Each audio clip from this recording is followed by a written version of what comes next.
ils sont très nombreux. C'est une année extrêmement importante au niveau électoral dans la ville de Laval. Ils sont très nombreux, d'abord, les candidats.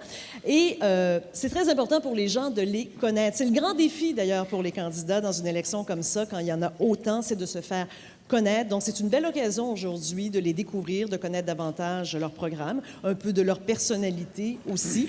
Alors, je vous les présente. Vous avez à mes côtés Jean-Claude Gobé d'Action Laval, Guy Landry du Nouveau Parti des Lavallois, bonjour. Robert Bordelot du Parti Service du citoyen, Madame Claire Lebel de Option Laval et Monsieur Marc Demers du Mouvement Lavallois.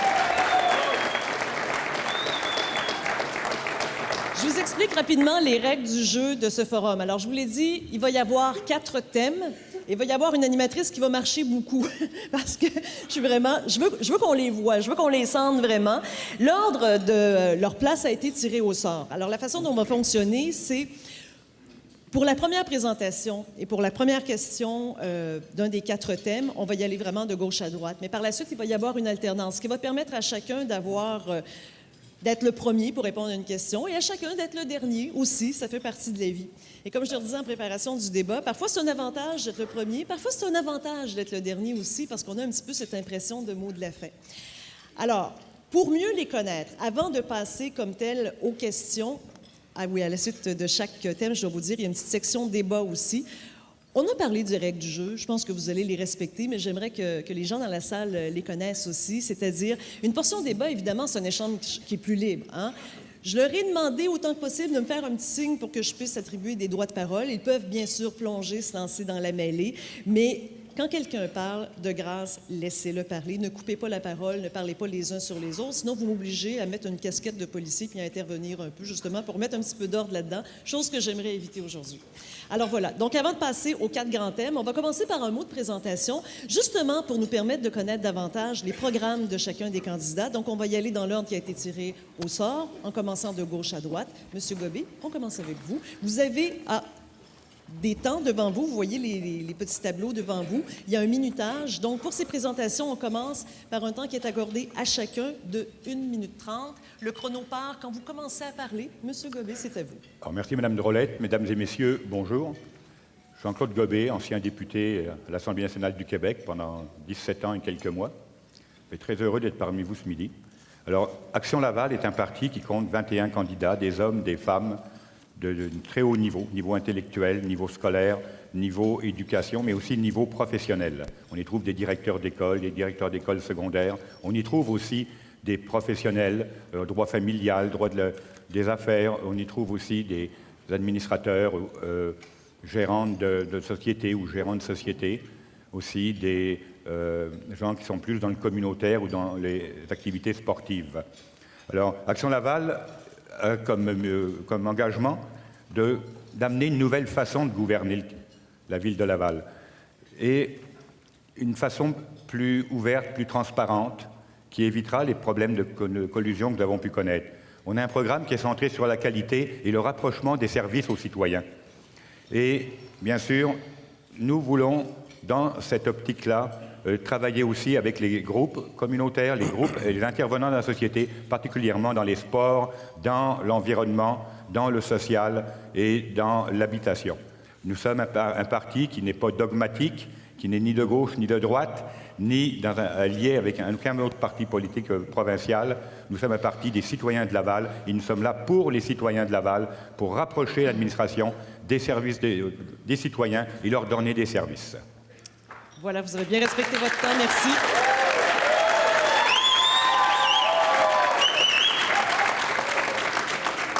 Passons maintenant à la présentation de M. Guy Landry du Nouveau Parti des Lavallois. C'est à vous. Oui, bonjour. Moi, c'est un petit gars de Saint-Martin. J'ai étudié ici à Laval. J'ai fait les Saint-Martin, Saint-Maxime, Campus-Pontvio, Cégep-Montmorency, où j'ai débuté des études en génie et en architecture. J'ai commencé à travailler jeune. J'ai commencé à passer la presse à l'âge de 8 ans. À l'époque, la presse, on la passait à 4h30 l'après-midi quand on venait d'école. J'ai fondé 7 entreprises à Laval, dans le transport, l'excavation, construction, une usine de béton, une usine d'ensachage, des mots à dire, gestion immobilière, et je suis présentement le président de Sabec.com Internet. J'ai siégé sur plusieurs conseils d'administration d'organismes publics tels que CAIC, l'Association des courtiers agents immobiliers du Québec, l'Ordre des comptables agréés du Québec, l'Ordre professionnel des technologistes médicaux du Québec et même au sein de la Chambre de commerce de Laval, ici même. J'ai siégé dans les années 80-90. J'ai organisé plusieurs dîners comme on assiste aujourd'hui. J'ai siégé sur plusieurs organismes communautaires, plusieurs conseils d'administration tels que CMCL-TV, le Centre de bénévolat de Laval, le Club nautique et plein air, le Centre de la nature. Quand j'étais au Centre de la nature, c'était une carrière. Avez-vous vu ce qu'on en a fait aujourd'hui? C'est une belle réussite. Le Centre contre l'alcool au volant, président du Club Richelieu-Mélile, président du Club Porsche Québec, vice-président de l'Orchestre symphonique de Laval. J'ai même été chroniqueur au journal L'Hebdo de Laval. Bref, je suis très impliqué à Laval, autant sur le communautaire que dans les affaires. Merci. Monsieur Landry, merci beaucoup. Passons maintenant au prochain candidat, M. Robert Bordelot, du Parti au service du citoyen. M. Bordelot. Merci, Mme Drolette. Bonjour à tous les Lavalloises et Lavallois qui sont ici aujourd'hui et qui nous écoutent à la maison ou au Cégep Montmorency. Je tiens aussi à vous remercier de vous impliquer avec moi pour le mieux-être de notre ville. Je suis Robert Bordelot, candidat à la mairie de Laval pour le Parti au service du citoyen. Améliorer la qualité de vie, mettre fin à la corruption et créer un milieu de vie exceptionnel à Laval sont mes buts principaux et ceux de mon parti. Notre programme électoral de plus de 100 pages, auquel j'ai travaillé assidûment depuis plusieurs années, en fait foi. Chaque page est le fruit d'une longue réflexion sur la manière d'y parvenir dans un contexte de développement durable. Natif de Laval-des-Rapides, j'ai toujours vécu à Laval. Quatrième d'une famille de 5 enfants, mon épouse et moi avons nous aussi 5 enfants que nous avons élevés à Laval. Je fais de la politique municipale active depuis 20 ans et je suis bien heureux d'avoir le soutien, entre autres, de mon épouse Sylvie, qui est très compréhensive, car elle doit, comme elle le dit si bien elle-même, me partager à l'occasion avec les citoyennes. Et les citoyens, bien entendu. Spécialisé dans l'import-export au niveau international, je possède ma propre entreprise, offrant plusieurs services de distribution et de consultation, basés, vous l'aurez deviné, à Laval. Je suis par profession un habile négociateur et entrepreneur. J'ai fondé le Parti au service du citoyen en 2006 autour d'une idée simple, celle que c'est le citoyen qui paye les services offerts par Ville de Laval, c'est le citoyen qui reçoit les services offerts par la Ville. C'est donc un citoyen qui revient le droit de parler. Je salue et remercie au fond du cœur l'équipe de candidats et de candidates maintenant prêtes à m'appuyer dans cette optique, ainsi que tous les membres du Parti au service du citoyen. Votre confiance m'honore et m'encourage à chaque fois. Voilà, on passe à la conclusion. Merci beaucoup. Passons à la présentation de la prochaine candidate, Mme Claire Lebel, de Option Laval. D'abord, merci beaucoup de nous avoir invités. C'est une première à Laval, un débat comme ça. C'est le fun, ça parle de la démocratie. Donc, je vais commencer par me présenter. Les gens m'ont vu à la TV, mais ils ne savent pas qui je suis en tant qu'individu. J'ai 49 ans, je suis monoparentale, mère de famille de 2 enfants. Un garçon qui a 23 ans, qui vit maintenant à Montréal, que j'aimerais bien qu'il vive à Laval, mais il vit à Montréal parce qu'il y a l'université, parce que les services de proximité sont là. Il y a une vie dans les quartiers qui lui plaît plus là-bas, donc on va essayer de ramener ça ici à Laval. J'ai une fille de 14 ans qui est adoptée, qui vient d'Haïti, donc je suis sensible à tout ce qui est communauté culturelle. Je suis travailleuse sociale de formation. Je suis fondatrice d'un organisme communautaire qui a 20 ans maintenant, l'Entraide Pont-Vieux, qui travaille au niveau des familles, qui travaille au niveau du développement de quartiers, jardins communautaires, tout ça. Je suis accueil aux nouveaux arrivants aussi. Fondatrice du TRIL, Travail de rue de l'île de Laval, de plusieurs coops d'habitation, de CPE. Donc, impliquée beaucoup dans ma communauté depuis que je suis arrivée. Je vis à Laval depuis 21 ans. Ça fait déjà 20 ans que l'organisme existe. Donc, vous avez vu, je n'ai pas perdu beaucoup de temps. Pourquoi avoir fondé ce parti-là? Parce que c'est cohérent avec mon parcours. Je compte toujours m'impliquer dans la communauté. La raison pour laquelle je le fais, malgré toutes les grosses vagues et les tempêtes qu'on a, c'est que j'ai toujours espoir en Laval, parce que je trouve qu'à Laval, il y a un dynamisme qu'il faut juste qu'il soit un peu brassé, une espèce de bougie d'allumage. C'est tout ce que ça prend à Laval. Tout est là pour que ça aille bien. Madame Lebel, le temps est écoulé. C'est bon. Merci. Vous aurez l'occasion de vous faire entendre pendant le débat. Pas de problème. On passe au dernier candidat maintenant, M. Marc Demers du mouvement Lavallois. C'est à vous. Merci. Bonjour à tous et merci d'être présents. Tous les candidats vont vous promettre de l'intégrité. C'est ce que la plupart font. C'est très facile à dire. À l'avenir, je serai transparent. Mais la meilleure façon de prédire l'avenir, c'est de se fier au passé. Posez-vous 2 questions. Qui a prouvé son intégrité et qui a démontré sa transparence? Nous nous sommes engagés à ouvrir les livres en arrivant à l'Hôtel de Ville. Nous avons déjà commencé. J'ai d'abord affiché publiquement mes actifs, mes passifs et mes revenus. Nous avons ensuite publié la liste de nos donateurs et la liste des dépenses électorales. J'attends toujours que mes adversaires en fassent autant. J'ai consacré ma vie à faire respecter la loi, à risquer ma carrière pour dénoncer les magouilles de l'ancien parti au pouvoir. J'ai consacré... Maintenant, nous allons remettre de l'ordre à Ville de Laval. I will be the mayor of all citizens of Laval, as I did...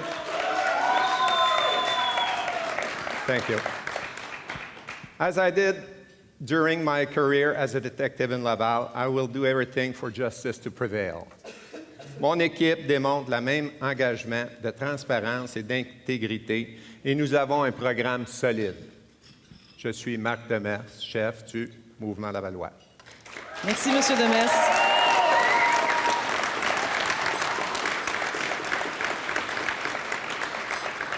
Donc, on va aborder immédiatement le premier de nos 4 thèmes. Alors, le premier thème porte sur la gouvernance et le positionnement de Laval. Alors, la première question, et on va y aller dans l'ordre en commençant de gauche à droite. Vous avez précisément 1 minute chacun pour répondre à cette question-là.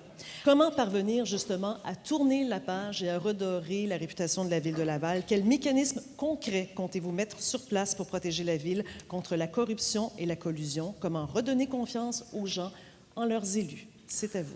Oui, en effet, je pense que c'est la première problématique avec laquelle on va devoir faire face, restaurer la confiance, faire en sorte que les gens se rendent compte que la ville est maintenant gérée d'une façon responsable, d'une façon éthique et d'une façon honnête.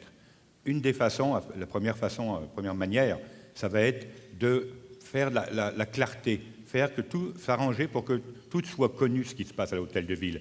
Et nous avons annoncé depuis déjà plusieurs mois, 6-7 mois, que nous ferions la méthode gouvernement ouvert, open government en anglais. Ceci afin de permettre aux citoyens, aux journalistes, aux chercheurs, d'avoir accès à tout ce qui se passe à l'Hôtel de Ville, toutes les données, sauf celles, bien sûr, qui sont couvertes par la loi de la protection des renseignements personnels. C'est une loi, il va falloir la suivre si on veut suivre les autres aussi. Ça va permettre aux citoyens et aux gens de voir exactement ce qui se passe dans la ville. Je pense que c'est la première des conditions. Il y avait comme une opacité, comme un voile sur ce qui se passait à l'Hôtel de Ville. Les citoyens ne savaient plus, n'avaient plus cette impression-là. La minute est terminée. La minute est terminée. Voilà, il faut respecter Je cherchais la minute 30, je m'excuse. Merci. Alors, maintenant, M. Landry, c'est à vous avec la même question. À partir de maintenant, vous avez 1 minute. C'est très malheureux ce qui s'est passé à Laval. Moi, je veux vous garantir que je n'ai jamais travaillé pour ou avec M. Vaillancourt, contrairement à 2 de mes confrères qui sont ici présents. Une fois en place, nous allons voir à resserrer les mécanismes de contrôle, sans ralentir la machine. D'où le travail à entreprendre d'alléger le processus tout en allégeant les contrôles les plus efficaces et pertinents, en rendant les responsables imputables et en développant un esprit de collaboration dans toute la fonction publique. Pour le Grand Laval, puisse se distinguer dans Montréal, au Grand Québec et dans le monde, nous croyons que nous devrons viser sur l'économie entourant l'environnement et les technologies de l'information et des communications en modifiant la mission du pôle électronique, à savoir le e-pôle. Voilà 2 projets novateurs et emballants. Merci, M. Landry. M. Bordelot, c'est à votre tour. Vous avez 1 minute. Durant mes 7 dernières années de politique lavalloise, il ne s'est pas passé une semaine sans que je dénonce les agissements frauduleux de l'ancienne administration.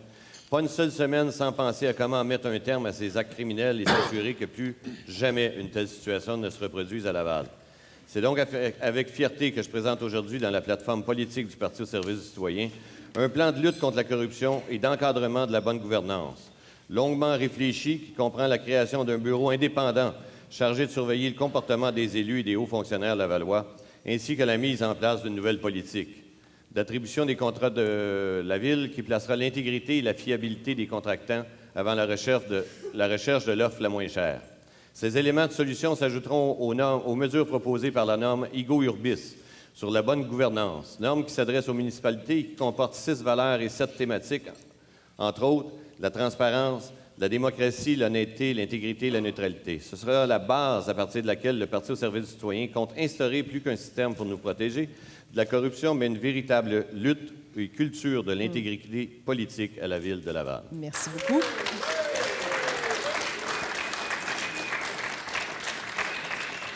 On passe à vous, Madame Lebel. Oui, pour Option Laval, il n'est pas question qu'une fois rendu au pouvoir, on devienne un État policier à Ville de Laval.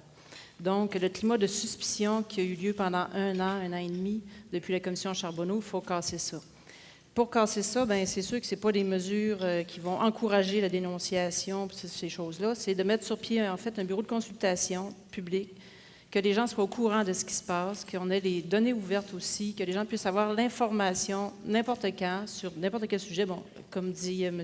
Gobé, par contre, il y a tout ce qui est de confidentialité qu'il faut respecter. Mais on va travailler, en fait, à revoir aussi la présence des élus sur chaque conseil d'administration d'organismes de la Ville. Puis, une fois tout ça fait, l'idée, c'est que le positionnement de Laval passe par un sentiment de fierté. Donc, on passe à une nouvelle ère. C'est ce qu'il faut qu'on fasse pour les prochains. Merci. Merci, Madame Lebel. Et c'est à votre tour, Monsieur Demers. On vous écoute. Merci. L'intégrité ne s'improvise pas. L'intégrité doit être inscrite dans son échelle de valeur personnelle. Ça doit faire partie de sa personnalité. On aura beau implanter toutes les règles possibles, tous les codes d'éthique, si le premier magistrat de la Ville n'est pas d'une intégrité irréprochable, les bandits séviront à nouveau. Le prochain maire doit démontrer une intégrité sans faille. Ma feuille de route est impeccable. Je n'ai jamais eu de lien avec l'administration Vaillancourt, si ce n'est que pour les dénoncer et les poursuivre. Mes affaires sont en règle. J'ai toujours payé mes taxes, mes impôts et mes dettes. Mon organisation est sans reproche. Certains ont dit qu'il y avait déjà un nouveau système de corruption implanté à Laval. Alors, qui est le meilleur candidat pour y faire face? Merci. Merci, M. Demers. Passons maintenant à la deuxième question qui relève du même thème. Je vous rappelle le thème « Gouvernance et positionnement de Laval ». Alors, parlons précisément de ce positionnement. Comme on avait dit qu'on allait avoir un principe d'alternance dans l'ordre 1, 2, 3, 4, 5, cette fois-ci, M. Landry, si vous allez être le premier à répondre à la question. La question, la voici de façon bien précise. Sur quelle force doit s'appuyer Laval pour se démarquer, non seulement par rapport à sa voisine, Montréal, mais aussi dans la province et dans le monde? Parlez-nous de votre vision de la ville de Laval. Et moi, je crois que Laval doit vraiment prendre sa place sur le côté économique. Et c'est la raison pour laquelle nous croyons qu'avec la technopôle à Laval, Laval connaît un vif succès de ses pôles. Nous n'avons qu'à penser au biopôle, l'agropôle, le e-pôle, le pôle industriel et le pôle récréo-tourisme. Dans le but de prendre un virage majeur pour se distinguer du reste du monde, Laval doit miser sur le commerce entourant l'environnement. C'est 2 fois, je le mentionne, mais c'est important. Le nouveau Parti des Lavallois suggère de créer un 6e pôle. Nous l'appellerons l'enviropôle. Un pôle qui aura comme mission de créer et de mettre en place des partenariats avec des organismes ou des entreprises afin de tout mettre en œuvre pour trouver des concepts novateurs, toujours dans le but de réduire l'empreinte écologique de l'humain. L'enviropôle devra prendre l'approche économique visant à positionner Laval comme une cité de l'environnement. Monsieur Landry, la minute est terminée. Je vous remercie. On passe au prochain candidat, toujours sur la même question. Je vous rappelle qu'à la suite de ces 2 questions, c'est la période débat sur ce thème. Alors, pour répondre d'abord à cette question, vous avez 1 minute à partir de maintenant, Monsieur Bordelot. Qui parle de l'avenir économique de Laval parle d'une économie responsable et respectueuse de l'environnement, d'une économie à haute valeur ajoutée, d'une économie locale revigorée et d'une économie sociale dynamique.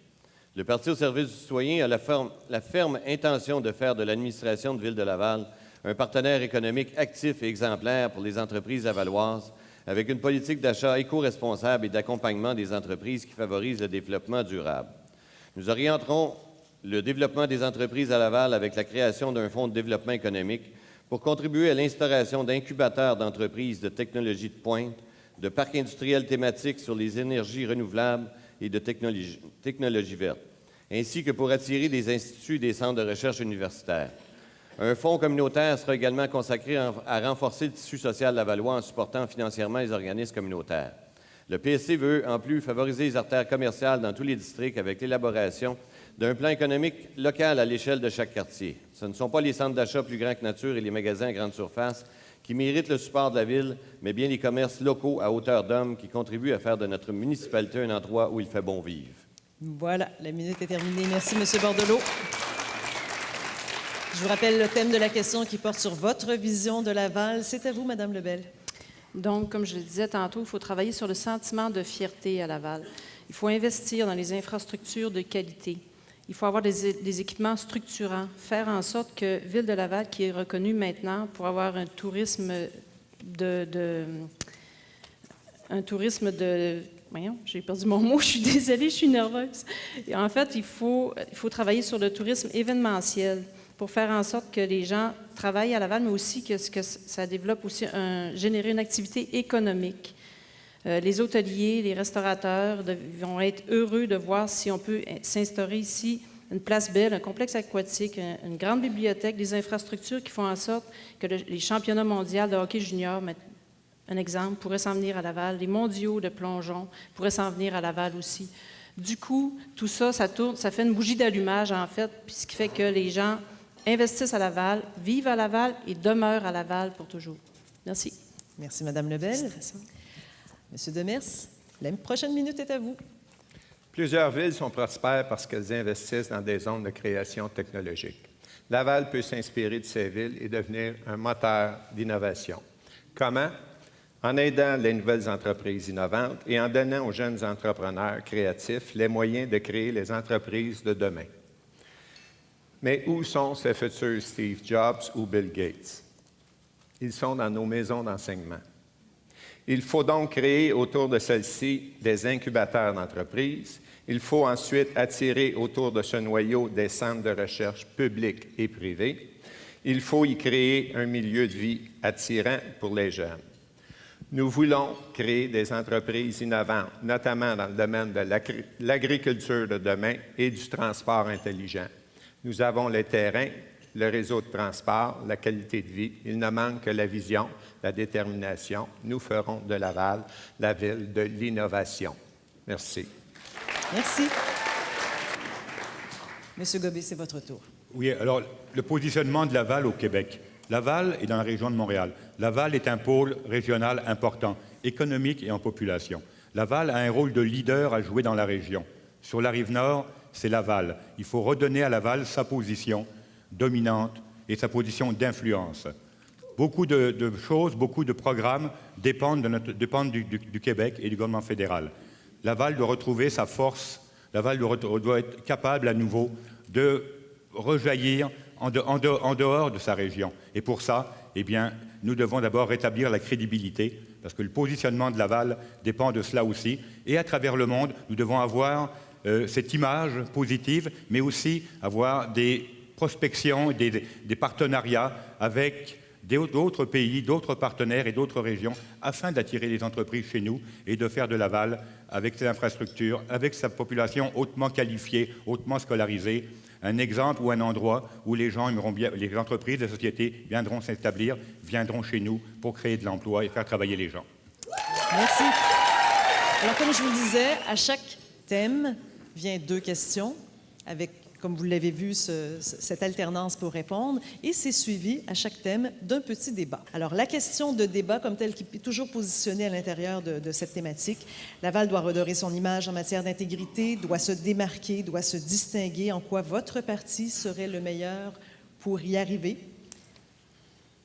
On va commencer avec vous, M. Bordelot. Vous êtes le premier à me faire signe. Alors, allons-y pour 6 minutes en débat.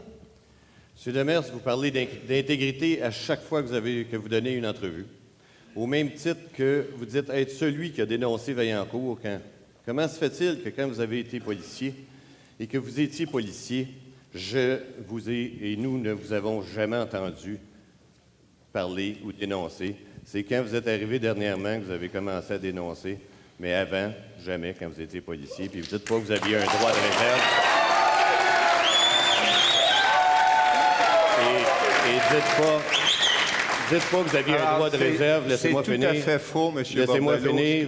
Ce que vous dites là. Dites pas que vous aviez un droit de réserve parce qu'avec le syndicat des policiers que vous avez, il vous aurait Monsieur complètement Bordelot, défendu. ce que vous Ça fait faites 20 ans, comme monsieur, que je fais de la affirmation est politique, tout à fait faux. et jamais je vous ai entendu. J'ai dénoncé M. Vaillancourt Jamais. au début des années 78, Et qui a amené à 90 perquisitions. Jamais. 90 perquisitions de la Sûreté du Québec et l'enquête Brabant. OK? Maintenant, M. Bordelot, avant de faire la leçon Je fais pas à de qui leçon. que ce soit d'autre, Je fais ce pas que de les leçon. citoyens veulent savoir, c'est quand allez-vous payer le 120 000 d'impôts que vous devez à tout le monde? Monsieur Demers, vous tentez de noyer le poisson de votre illégitimité dans cette élection en faisant en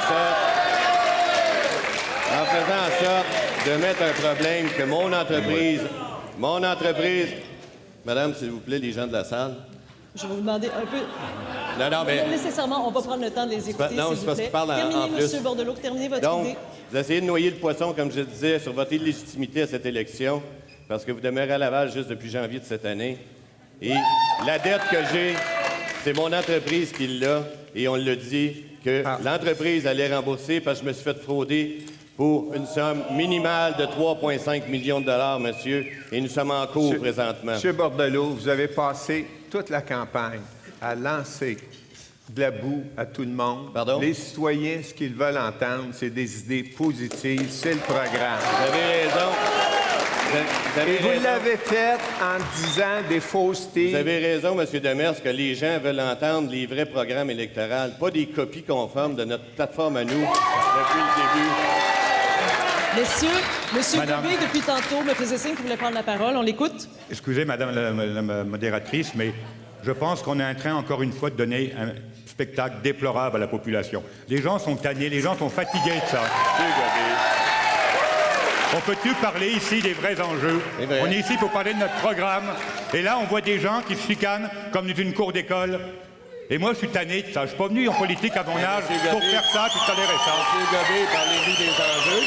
Je m'excuse et je ne donne pas de nom et je ne pointe personne. Mais Parlez-nous je pense, des enjeux, je pense monsieur qu'on doit Gobé. donner l'exemple. Les citoyens s'attendent de nous à ce qu'on soit exemplaires. Monsieur Demers, vous le dites? Ben soyons-le. Je pense qu'ils doivent s'attendre à ce qu'on se montre en gens responsables, raisonnables. Soyons-le. Ah, ceux qui sont venus ici pour un combat de boxe, vous allez être déçus. Mais la population ne veut pas de combat de boxe. Je m'excuse. C'est fini. Ils veulent des gens sérieux, sincères, qui monsieur font les Gobé. choses et qui travaillent ensemble en plus et qui se réconcilient les uns les autres. Monsieur Gobé, c'est un beau... Monsieur Gobé, c'est un beau discours que vous tenez. Monsieur Gobé, c'est un beau discours que vous tenez. Parlez-nous-en de votre programme.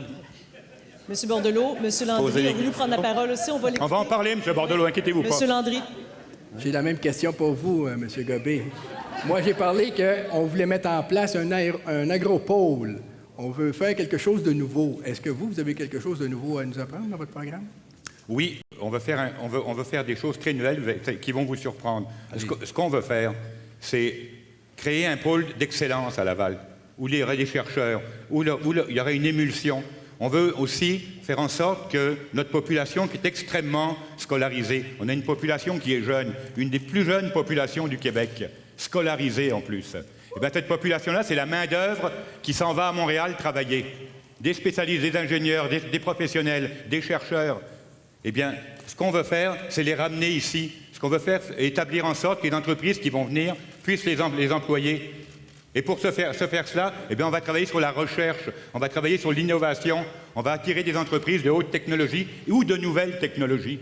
Parce que les entreprises actuelles sont bien souvent en limite. Il y a des changements qui se font dans l'économie. Et c'est ces entreprises-là qu'il faut attirer. Il faut que notre population puisse trouver sa place, puisse trouver son travail, sans être obligé d'aller prendre des ponts tous les jours. C'est exactement ce que j'ai proposé. C'est exactement ce que j'ai proposé. Ah ben c'est bien, on est d'accord, on pourrait travailler ensemble. Monsieur Demers m'a fait signe pour prendre la parole. Monsieur Demers. Laval a les meilleures terres agricoles du Québec, pour un. Deuxièmement, nous sommes au plein cœur du plus gros marché économique du Québec. Il faut exploiter ce potentiel-là. Laval peut aussi devenir le laboratoire du transport en commun au Québec, parce que nous avons un territoire à développer, nous avons l'espace, et le transport en commun s'attaque à la pollution, à la qualité de vie et à l'économie. Alors, il faut mettre en évidence ces deux secteurs-là, les exploiter, et nous avons l'intention de mettre des idées novatrices pour atteindre ces objectifs-là avec tout le monde qui est impliqué dans ces domaines-là. Il reste quelques secondes. Monsieur Bordelot, oui, vous m'avez fait Non, signe. c'est parce que c'est un débat qu'on fait. On ne parle pas de notre programme électoral, c'est ça? Vous utilisez On la est minute. supposé faire des échanges. Vous utilisez la minute. On est supposé faire des échanges. Alors, Pas des monologues. vous venez de clore la minute Non, là-dessus, ouais. Monsieur Bordelot. Merci beaucoup. On va passer à la deuxième thématique maintenant de ce débat. Alors, création de richesse et ville entreprenante. Si on suit notre principe d'alternance, maintenant, vous êtes le premier à répondre. Monsieur Bordelot, vous avez donc 1 minute. La question, très précisément, la voici. Comment pouvez-vous aider Laval à poursuivre sa croissance, à attirer de nouvelles entreprises et à créer de l'emploi? C'est à vous. Ce qui attire les gens dans une ville, ce sont les bons emplois bien rémunérés et stables, une bonne qualité de vie, une vie sociale bien remplie. Le PSC propose, tel que son nom l'indique, les citoyens de Laval prennent en main leur milieu de vie grâce à la mise en place de conseils de district et d'un conseil régional de l'environnement et du développement durable. Habilité non seulement à conseiller le maire et son administration, mais aussi à participer concrètement avec l'aide d'experts et parties prenantes à l'élaboration de politiques municipales et à la consultation des citoyens. Un de nos principaux engagements visant à améliorer la qualité de vie des Lavallois et par le fait même préserver notre bassin de main-d'œuvre local qualifié consiste à améliorer les déplacements lavallois par une restructuration du réseau de transport en commun autour d'une flotte d'autobus progressivement électrifiée à court terme et d'un tramway à long terme. Cette refonte en profondeur du système se fera avec un ajout de voies réservées aux heures de pointe et de pistes cyclables orientées afin d'encourager les Lavallois à utiliser les transports en commun et les transports collectifs au quotidien. Nous comptons aussi investir plus dans le fonds dans les parcs, les lieux de villégiature, les infrastructures de sport, loisirs, d'art et de culture afin d'améliorer l'offre aux citoyens lavallois dans ces domaines. La minute est terminée. Oui. Merci beaucoup, M. Bordelot. Alors, à votre tour, Madame Lebel, je vous rappelle la question. Comment pouvez-vous aider Laval à poursuivre sa croissance, attirer de nouvelles entreprises, créer de l'emploi? OK. Je vais être accusée d'avoir copié mon voisin qui vient juste de parler, mais qu'est-ce que tu veux, c'est une question de gros bon sens. Il faut investir donc dans nos infrastructures, il faut redonner de la qualité de vie aux gens. Il faut faire en sorte que les quartiers revivent, qu'il y ait des services de proximité, que les infrastructures soient développées. Donc, il faut investir par rapport à ça. Il faut investir au niveau des glaces, il faut investir au niveau des services de proximité pour les aînés, pour les organismes communautaires aussi. Il faut que les gens viennent à Laval, puis qui investissent, puis qui restent à Laval. Au niveau de la culture aussi, on a quelque chose à faire. Des grands projets, il faut continuer à les pousser, ces grands projets-là. Ça fait en sorte qu'une fierté se développe à Laval. On va passer par là. Il faut travailler sur notre côté insulaire aussi. Le côté insulaire n'est pas assez mis en valeur présentement. Il faut travailler là-dessus. J'ai terminé. Merci, Madame Lebel. Alors, Monsieur Demers, c'est à votre tour. La première responsabilité d'une ville, c'est de s'assurer de la qualité de vie de ses citoyens. Les infrastructures de loisirs sont dans un état pitoyable. Les arénas sont délabrés, les parcs et terrains de jeu sont négligés. Il y a urgence de corriger cette situation. Le transport en commun influence grandement la qualité de vie. Laval souffre de plusieurs lacunes à cet égard. D'abord, dans l'axe est-ouest, est mal desservi par le réseau d'autobus. Ensuite, le stationnement incitatif autour des stations de métro amène plusieurs problèmes qu'il ne règle pas. Il n'y a pas de solution mur à mur à ces problèmes. Les solutions doivent être pragmatiques. En résumé, pour le mouvement Lavallois, la qualité de vie des citoyens passe surtout par une remise à niveau des installations de loisirs et par une approche intelligente du transport et de la mobilité. Merci. Merci beaucoup. Monsieur Gobé. Laval, c'est une ville moderne, c'est une ville neuve. Je le disais précédemment, avec d'immenses talents, un grand bassin de gens qualifiés, hautement formés, hautement éduqués. Il faut attirer des nouvelles entreprises. Les nouvelles entreprises, il faut aller les chercher où elles le sont, mais il faut donner les moyens qu'ils puissent venir. En particulier dans les technologies de l'industrie propre. Et là, je parle des nouvelles industries. Commençons par décontaminer nos terrains. Nous allons créer un fonds de décontamination qui va permettre de décontaminer certains terrains et qui va permettre aussi de mettre ces terrains-là à la disposition d'entreprises qui sont spécialisées dans l'industrie des technologies propres, de venir s'installer à Laval. Nous pourrions devenir un leader, non pas seulement régional, mais national dans ce domaine-là. C'est des entreprises qui vont durer, des entreprises pour le futur. Parce que dès maintenant, il faut aussi penser au futur. Il faut commencer à créer le Laval de demain et d'après-demain, celui de nos enfants et de nos petits-enfants. Merci beaucoup. Monsieur Landry, c'est votre tour. Je comprends un peu ce que vous dites, M. Gobé. Je vais vous en proposer un projet Plaisir. innovateur. Avec plaisir, M. Landry. Vous allez trouver que j'ai fait le fixe sur l'épaule, mais je crois que c'est là qu'est notre place pour gagner. Le e-pôle, ou le Laval numérique. Les technologies de l'information et des communications s'inscrivent dans la stratégie de développement économique de Ville de Laval. Le nouveau Parti des Lavallois a l'intention d'ajouter un volet voué au développement de la communauté numérique de Laval. Le volet numérique regroupera des individus qui désirent développer, valoriser et promouvoir la communauté numérique. Elle supportera l'économie de la communauté du numérique à Laval. Elle pourra produire des événements. Ces événements consisteront en une série de conférences sur des sujets liés au Web qui seront présentés par des acteurs locaux et des conférenciers internationaux sur des industries du numérique. Par ailleurs, un des projets consistera à établir un lien permanent qui favorisera les initiatives et les échanges avec les acteurs de l'industrie du numérique. Merci. La minute est terminée. Merci beaucoup, M. Landry. On passe maintenant à notre question 2, toujours sur le même thème qui porte sur Laval, création de richesses et villes entreprenantes. Cette fois-ci, Mme Lebel, ce sera à votre tour de lancer le bal pour les réponses. Alors, la question... Vous savez que les défis sont nombreux quand on parle de croissance. Il faut faciliter toutes les conditions de développement des entreprises, la mobilité de leurs employés, le transport de leurs marchandises. Bref, à quel irritant vous seriez prête à vous attaquer, mais vraiment en début de mandat, dans les 100 premiers jours de votre mandat, justement pour faciliter ces conditions gagnantes pour les entreprises et la création de richesses? Quel est l'irritant auquel vous voudriez vous attaquer? OK. L'irritant, le premier, c'est pas nécessairement lié directement aux entreprises, mais c'est lié en fait à Laval. L'irritant, ça va être, c'est la tutelle qui va rester là une petite secousse. Donc, il faut, à partir du moment où quelqu'un entre en poste, il faut négocier le retrait de cette tutelle-là pour pouvoir faire avancer les dossiers parce que présentement, tout est bloqué. À partir du moment où on enlève la tutelle, où on nomme un directeur qui répond en même temps à nos orientations en tant que parti, déjà, on peut avancer un peu plus. Concernant les entreprises comme telles, je pense qu'une des choses difficiles aussi, c'est l'étalement de Laval. C'est grand, Laval. Donc, il faut travailler au niveau des transports, des voies réservées. Donc, on pense peut-être à des navettes, à des stationnements incitatifs, des choses comme ça, mais l'étalement de Laval est un problème. La tutelle, présentement, est aussi un problème. Merci, Mme Lebel. M. Demers, c'est à votre tour. Ce que l'ensemble des entreprises, des groupes communautaires, des organisations nous ont dit, c'est que depuis plus d'1 an, il n'y a pas de décision qui se prend à l'Hôtel de Ville. Le temps, c'est de l'argent. Il y a plusieurs personnes qui nous ont dit, on a fait des demandes de permis, des demandes d'autorisation, nous n'avons pas de réponse. Alors, la première chose auquel on va s'attaquer, c'est de remettre en branle l'organisation municipale pour qu'elle prenne des décisions, parce que ça coûte cher à la population.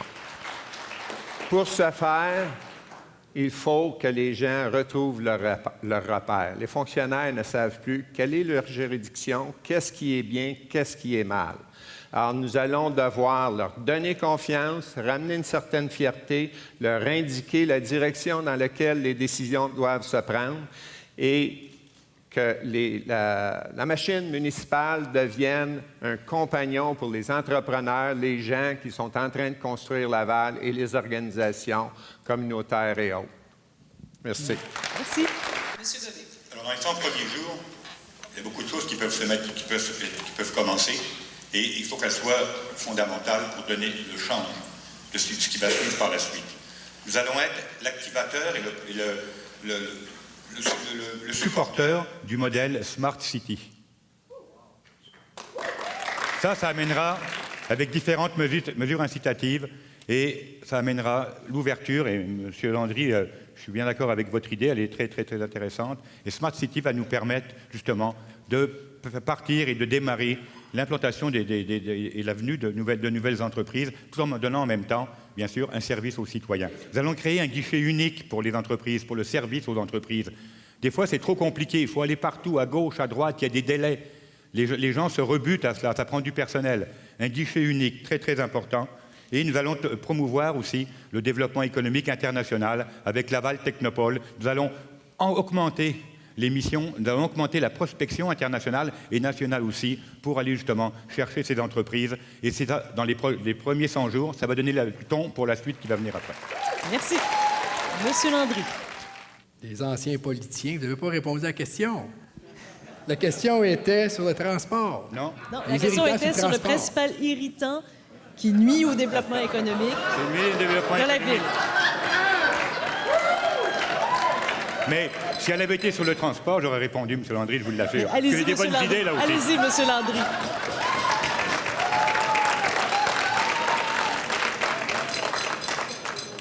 Bon, excusez-moi, j'étais pas dans On vous a redonné votre minute, allez-y. Ben moi, je vais parler du transport. Un des irritants que nous avons en transport, c'est celui au métro Montmorency. Nous envisageons de promouvoir, de terminer le métro de la ligne orange vers le métro Côte-Vertu. Et si vous avez pris le métro présentement le matin, vous voyez des rames partir et des gens sont encore sur les quais. Une deuxième rame arrive et il y a encore des gens sur les quais, puis la rame ne peut pas partir tout de suite parce qu'il y a un délai de sécurité. Et la deuxième rame part, puis encore des gens sur les quais. Je pense qu'il y a un gros ajustement qu'on peut faire de ce côté-là, en mettant des autobus, entre autres, pour aller vers la station de métro Côte-Vertu, le temps qu'on puisse dégager des fonds avec Québec et puis finir la ligne orange. Merci. Merci beaucoup. Monsieur Bordelot, c'est à vous. Nos principaux engagements susceptibles d'améliorer la qualité de vie des Lavalloises et conséquemment de combler les besoins en main-d'œuvre qualifiée des entreprises.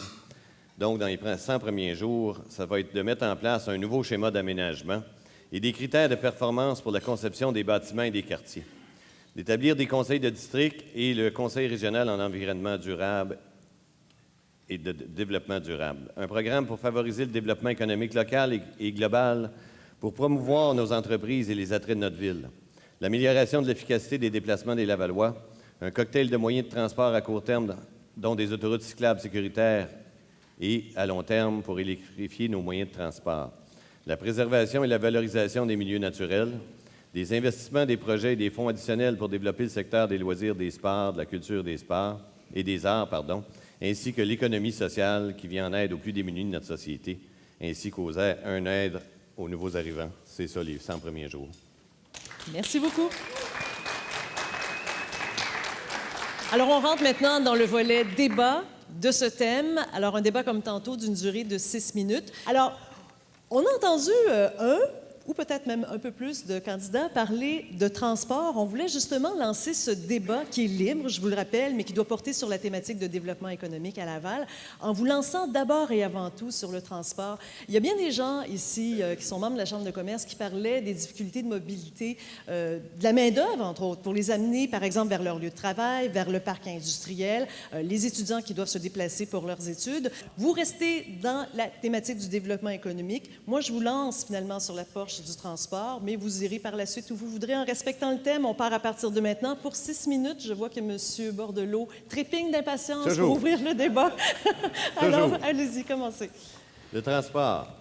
Pour justement amener les employés, il faut revoir notre système de transport en commun à Laval par à long terme, comme je le disais tout à l'heure, un tramway qui va couvrir l'entièreté de Laval avec 12 lignes. Ça coûte beaucoup moins cher. Ça coûte 7 fois moins cher qu'un kilomètre de métro. J'entends mes adversaires glousser de dire que le métro est important. Le métro à Laval est là. Boucler à Bouc-Orange, ça va coûter 3-4 milliards. Ça n'arrivera pas avant 20 ans parce que l'AMT n'a aucun sou. Ils ont 23 milliards de projets en banque, mais 0 $ est déficitaire. Donc, je pense qu'il faut y aller avec une alternative qui coûte 7 fois moins cher. Corridor d'autobus réservé pour justement amener de nos stations de métro vers nos parcs industriels. On en a 5 parcs industriels à Laval pour justement déplacer les gens vers leur lieu de travail. Combien va coûter votre projet de tramway? Il se fait le tramway, M. Landry, en 4 phases. 4 phases qui débutent dès qu'on arrive, ou à peu près, après une étude de faisabilité. Alstom, en 2009, avait calculé les coûts à environ 32 millions du kilomètre versus le métro qui en coûte 230 millions. Donc, multiplié par 69 kilomètres le premier trajet. Comment vous allez le financer, M. Il va être financé soit avec Québec ou par nous. Le métro est financé entièrement par Québec. Fait que je ne vois pas pourquoi le tramway passerait. OK, mais là, vous n'êtes pas sans savoir, M. Bordelot, que Québec, d'abord, il n'y a pas d'argent. Deuxièmement, c'est l'AMT qui s'occupe un peu de la coordination des transports ici dans la grande région de Montréal.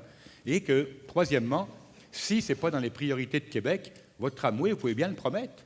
Mais ça va rester un vieux pieu comme le métro à Montréal-Nord qu'on a promis il y a 35 ans. Il n'y a toujours pas de métro. Celui à Ville d'Anjou, il y a 25 ans. Il n'y a toujours pas de métro, puis il parle de 2017. Ça fait qu'avant que votre tramway commence à circuler, là, on n'est pas rendu là.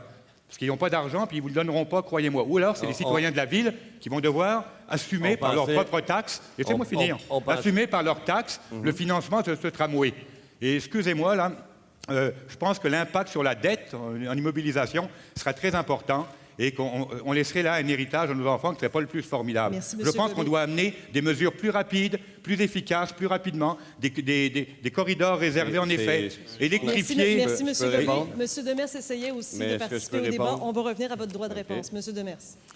Alors, nous avons évalué différentes avenues. On pense que le problème du transport, on doit s'attaquer au transport en commun avec des voies réservées aux autobus, au transport en commun.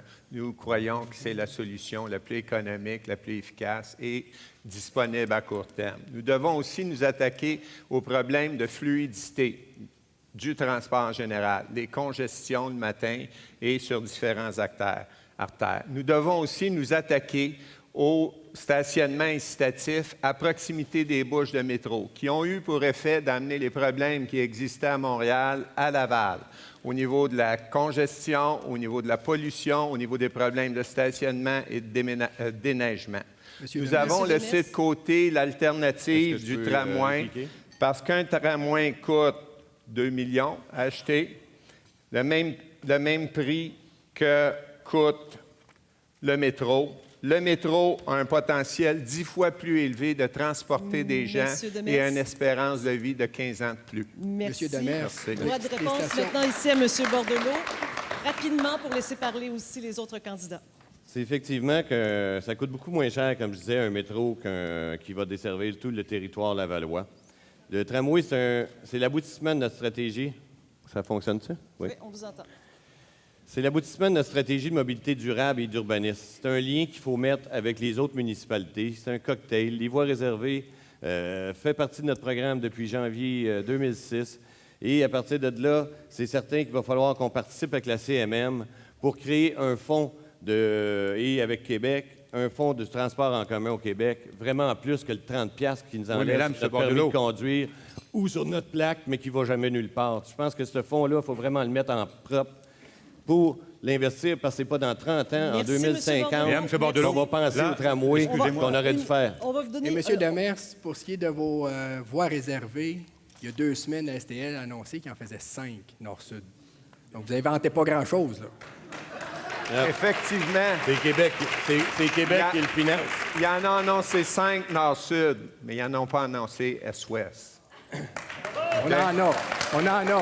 Et ce qui est annoncé n'est pas suffisant, doit être complété. Je vous remercie, M. Landry. Pour les C'est une secondes qui question restent pour ce d'argent, M. volet Demers. débat, Madame Lebel, on ne vous a pas encore entendu débattre. Voulez-vous participer?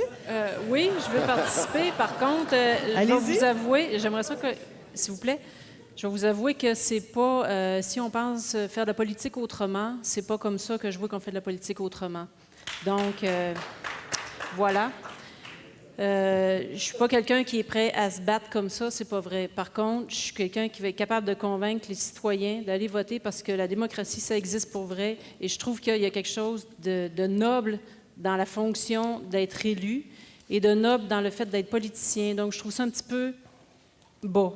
Fait que j'ai de la misère un peu. Je vais finir par apprendre, mais j'ose espérer Bon, pas il va trop. vous rester 2 autres occasions parce qu'il y a encore 2 autres thèmes à faire. Je vous remercie. On va passer maintenant à notre prochain thème. C'est à votre tour à nouveau d'être le premier à répondre. Ici, M. Gobet, plus précisément, comment appuyer les nouveaux arrivants à Laval? Comment favoriser leur accès au marché de l'emploi et leur intégration? Alors tout d'abord, il faut empêcher toute discrimination basée sur la couleur, la race, l'origine.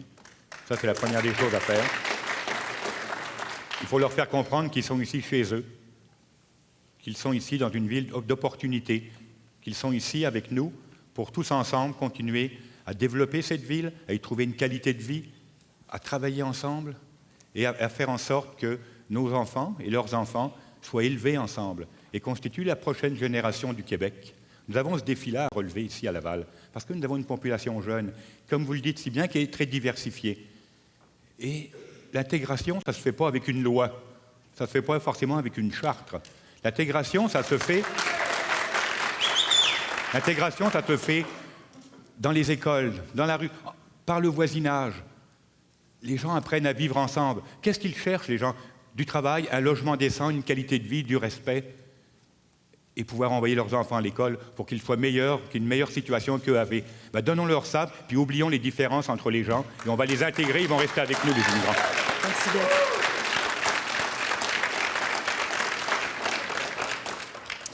La question, c'est à votre tour, M. Landry. Nous avons parlé de l'intégration des immigrants hier lors d'un débat qui était axé plutôt sur le logement. Et vous savez qu'il y a plusieurs organismes ici à Laval qui s'occupent de l'intégration des nouveaux arrivants. Mais comme je mentionnais tantôt, les pôles en question, ça nous prend de la main-d'œuvre spécialisée de ce côté-là. Et je crois qu'il y a plusieurs immigrants qui ont des qualités et des compétences clés. Et c'est en créant des emplois, en créant des milieux comme ça, où on va pouvoir trouver des emplois à ces gens-là. Et s'ils ont un emploi décent, ils ont une qualité de vie décente, ils vont pouvoir se loger et mieux s'intégrer à la population. Merci. Merci beaucoup. Monsieur Bordelot, c'est votre tour. Merci. C'est ce que je disais précédemment. Je pense que les gens, justement, quelle que soit leur origine, couleur, sexe ou langage, se doivent de s'intégrer à notre communauté. Et la meilleure façon de les intégrer, c'est de leur offrir peut-être des cours de francisation, nous-mêmes en tant que ville, s'occuper de nos immigrants s'ils ne parlent pas le français. De créer un milieu de vie exceptionnel pour eux, bien, pour nous en même temps. Donc, l'intégration va se faire. Recréer des espèces de fêtes du voisin qu'on avait à l'époque qui faisaient en sorte... Parce que le Québécois, à la base, a peur de ce qu'il ne connaît pas, a peur de l'inconnu.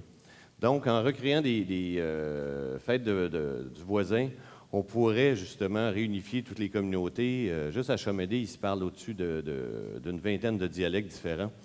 Et donc, on a peur de ces gens-là. Fait qu'en les réunifiant ou en créant une fête des voisins, chacun amène son plat, on apprend à se connaître. Donc, tout passe par l'intégration. Effectivement, il y a beaucoup de services à l'immigration ou pour les immigrants, mais il y a beaucoup de services de toutes sortes. Donc, les orienter, la ville doit savoir qu'il y a des habitants, des citoyens qui vivent dans sa ville. Merci bien. Alors, Madame Lebel, vous aviez déjà commencé à parler justement de ce que ça représente pour vous, le défi de l'immigration et l'intégration de ces immigrants. Je vous invite à poursuivre sur votre lancée. Vous avez 1 minute. OK. Donc, tantôt, je mentionnais le défi de l'immigration. Les familles qui arrivent à Laval, en fait, la première affaire qu'ils cherchent, c'est un logement. Ils cherchent un logement, ils cherchent une école, un CPE, dépendamment de l'âge des enfants.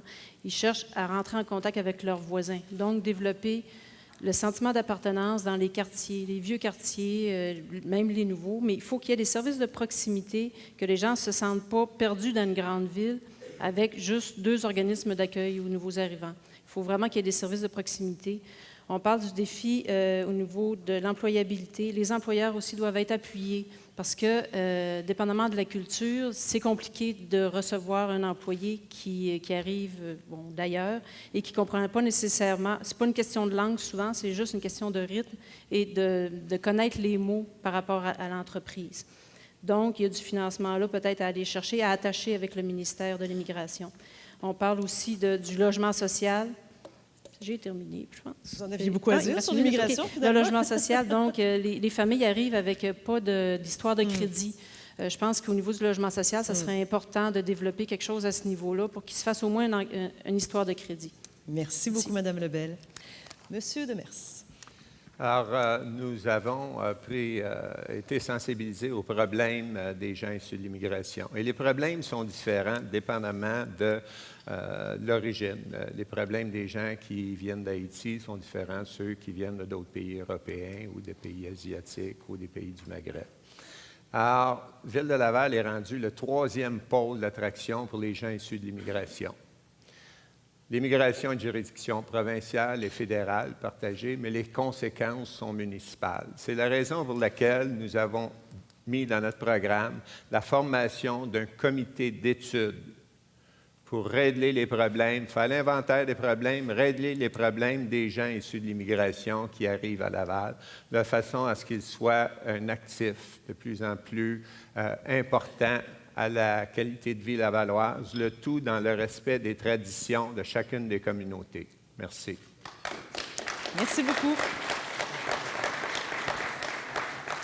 Alors, dans le cadre de ce 3e thème, maintenant, on va passer à la portion débat. Si on parle d'améliorer la qualité de vie, si on parle de services, est-ce que c'est plus de culture, plus d'infrastructures, infrastructures sportives, de loisirs, par exemple, plus de services? En fait, quelles sont vos priorités pour améliorer la qualité de vie de Laval?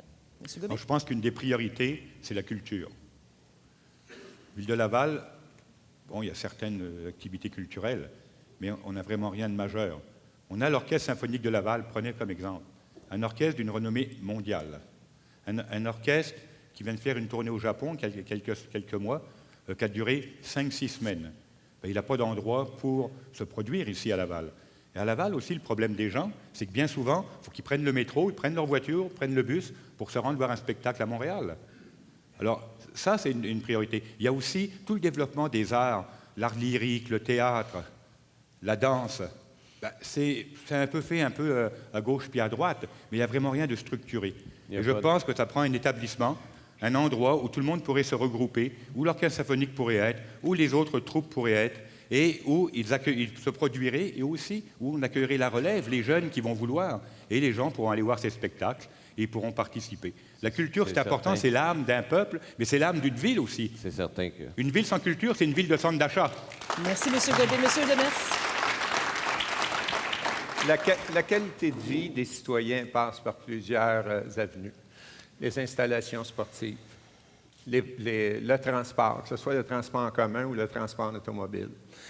Et évidemment, tout l'aspect culturel, mais aussi tout l'aspect environnemental. Alors, il faut préserver nos berges, nos boisés.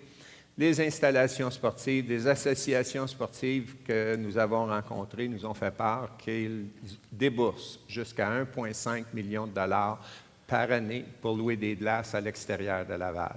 Ce n'est pas que l'impact budgétaire qu'il faut regarder, c'est le fait de réveiller ces enfants, partir des amener à Sainte-Thérèse, à Rosemère ou ailleurs. Le temps de transport, le temps de sommeil de moins. Alors, il faut que les infrastructures sportives de Laval soient mises à niveau. Les infrastructures aussi au niveau de la route, transport en commun. Et oui, la culture, nous devons investir dans la culture. Ces endroits-là nous font économiser des sous en tant que société, des sous au niveau de certains soins médicaux, des sous au niveau de la justice et des choses comme ça. Merci beaucoup, M. Demers. On va enchaîner avec M. Bordelot. C'est certain que Laval étant la troisième plus grande ville du Québec, tout ce qu'on a dans notre ville, c'est un cosmodome avec une fusée. Je pense que c'est totalement risible. Là, il y a le controversé projet de la Place Belle qui s'en vient, qui est à la cour. D'un côté, comme c'est pas transparent, d'un côté, on nous dit que Québécois Média poursuit la ville, etc. Fait qu'un jour, on va y voir. À partir du 4 novembre, je vais savoir qu'est-ce qui se passe dans ce dossier-là une fois en place. Mais effectivement, on a besoin d'une salle de spectacle d'au moins 10 000 sièges. On l'a proposé en 2006 et c'est pour ça qu'on a toujours appuyé le projet actuel. On a besoin d'infrastructures aquatiques. On a des piscines désuètes. On a 9 bibliothèques, si on parle de culture. On a 9 bibliothèques à Laval désuètes qui devraient justement servir de point de départ sur la culture lavalloise, ne serait-ce qu'aussi que d'être un guichet de vente de billets des troupes amateurs. Nous, on en a sponsorisé, commandité quelques-unes. Donc, à partir de là, il faut effectivement mettre les choses à bonne place. Monsieur Landry s'est manifesté et Mme Lebel va poursuivre. Monsieur Landry. Messieurs, si on regarde tous nos sites Internet, on parle tous de rénover les parcs, on parle tous d'avoir plus de glace. C'est toute la même chose. Un élément qu'on oublie, c'est la sécurité de la population. Nous, on veut mettre de l'avant un service de premier répondant. Présentement, à Laval, il n'y a pas de service de premier répondant. Vous savez que le temps d'attente pour une ambulance est de 12 à 14 minutes. Vous avez le temps de mourir. C'est sûr que c'est pas toujours le cas. J'ai pas l'intention de mourir si c'est votre intention, là. Donc... Alors, nous, on veut mettre un service de premier répondant. Ça fait partie de la qualité de vie des Lavallois. Avoir une vie en sécurité. Merci. Très bien. Madame Lebel. Donc, la question, c'était la qualité de vie et la culture. Donc, je suis d'accord avec la majorité de mes messieurs, sauf M. Landry. Au niveau de la culture, oui, je trouve que c'est important. Option Laval, je trouve que c'est vraiment par là que passe l'âme d'une ville. C'est comme ça qu'on voit la différence d'une ville, qu'on voit la différence aussi d'un quartier à l'autre. Les gens, encore maintenant, disent, bien, moi, je viens de Sainte-Rose, je viens de Saint-François. Ça, il ne faut pas perdre ça. Il ne faut pas forcer non plus un centre-ville. Il faut développer, au-delà des grosses infrastructures, que je pense qui sont nécessaires, il faut développer aussi des petites salles dans chaque quartier. Il faut travailler là-dessus. Nos instituts muséals sont très, très sous-financés à Laval. Il faut travailler ça aussi. C'est un investissement. Il faut qu'on aille chercher du financement aussi du provincial par rapport à ça. Merci. Monsieur Bordelot. Ce qui va donner l'âme, le cœur de Laval, parce qu'on n'a pas de centre-ville. L'ancienne administration avait imaginé un centre-ville du boulevard des Laurentides à l'est au boulevard Labelle à l'ouest et de la 440 à Concorde nord-sud. Nous, on va le mettre carrément dans le vrai centre-ville et dans le trou, dans le milieu de la ville. Le trou de la honte, l'ancienne carrière Lagacé derrière le palais de justice. Un centre-ville dans le trou. Parce qu'on veut faire justement de la densification de territoire. C'est dans notre cœur qu'on doit faire de la densification de territoire. On va s'en construire un beau centre-ville. Vu qu'on parle de donner une âme aussi, puis on parle de centre-ville, puis de trou dans la carrière. Non, il n'y a pas un trou dans la carrière. Non, pardon, la carrière qui est un trou. La carrière est un trou. Excusez-moi. 15 secondes. Ce qui est important de faire, je pense, c'est revitaliser les anciens quartiers, redonner une image, redonner leur identité, en faire des quartiers conviviaux, comme Sainte-Rose, comme Sainte-Thérèse, comme Sainte-Dorothée, pardon. Faire en sorte qu'il y ait des restaurants. Ça te rend du loin, M. Gobé, là. Très bien. Vous savez que tous ceux qui rient vous défient d'être ici, puis de ne pas faire un lapsus à un moment donné, soyez surpris. Surtout quand le temps est terminé, M. Gobé, n'est-ce pas? Alors, on passe maintenant à notre dernier thème. En 2011, les jeunes de 15 à 35 ans représentaient 25 de la population. Les questions qui portent sur ce thème ont été rédigées, comme je disais, par le Forum. Un préambule, d'ailleurs, auquel ils tiennent beaucoup. Ils font observer qu'il y a un mouvement migratoire. On parlait des jeunes qui quittent Laval, particulièrement les jeunes de 20 à 29 ans. Donc, la question plus précisément posée par les jeunes, quelles actions comptez-vous mettre en œuvre pour maintenir et favoriser la rétention des jeunes et des jeunes familles dans un contexte où le logement et l'accès à la propriété sont de plus en plus difficiles dans Laval? Alors, je pense qu'on recommençait à vous, M. Gobé. Voilà. Merci, alors, vous avez une minute à partir de maintenant. Je pense que la principale problématique pour les jeunes, c'est l'accès au logement et à la propriété. À Laval, malheureusement, les propriétés coûtent cher. Alors, ils ont une tendance à aller vers Mascouche, à aller vers Terrebonne, et bien souvent un peu plus loin, parce que là, ils ont une capacité d'accéder à une propriété. Alors, il faut renverser ça. Qu'est-ce qu'on peut faire pour ces familles-là? Il y a deux sortes de familles aussi, vous allez voir. Ce qu'on peut faire, c'est un programme d'accès à la propriété pour le premier acheteur de jeunes familles. Faire en sorte que la ville participe sous forme de crédit de taxes pendant quelques années. Ça s'est fait à Montréal, sous Pierre Bourque. Ça marchait très bien. On a développé la moitié de Rivière-des-Prairies à peu près comme ça. Les jeunes familles venaient et ça allait. Et les autres qui n'ont pas les moyens d'accéder à la propriété, il faut faire des coopératives, du logement social, du logement abordable, mais du logement décent. Et donc j'entends, moi, privilégier les coopératives, les OSBL, le logement abordable et le logement social. J'en ai fait aussi beaucoup dans l'Est de Montréal. Je fais peut-être une trentaine de coopératives. Et ça fonctionne bien, puis les gens, ils sont heureux, ils se prennent en main, ils prennent leurs responsabilités, ils gèrent ça eux-mêmes, ils font eux-mêmes l'entretien, et c'est une solution, et ça permet de les garder avec nous. Merci beaucoup. Monsieur Landry. Pour ma part, je ne parlerai pas tout de suite du logement, mais je vais parler de la rétention des jeunes. Et vous allez comprendre qu'avec des projets novateurs et emballants, comme le e-pôle et l'enviropôle, nous allons réussir à garder nos jeunes ici. Ça nous prend des projets novateurs. Je vous dis, c'est ce que ça nous prend pour que nos jeunes s'intéressent à nos projets. C'est en les faisant participer à des projets excitants que nos jeunes pourront produire des événements.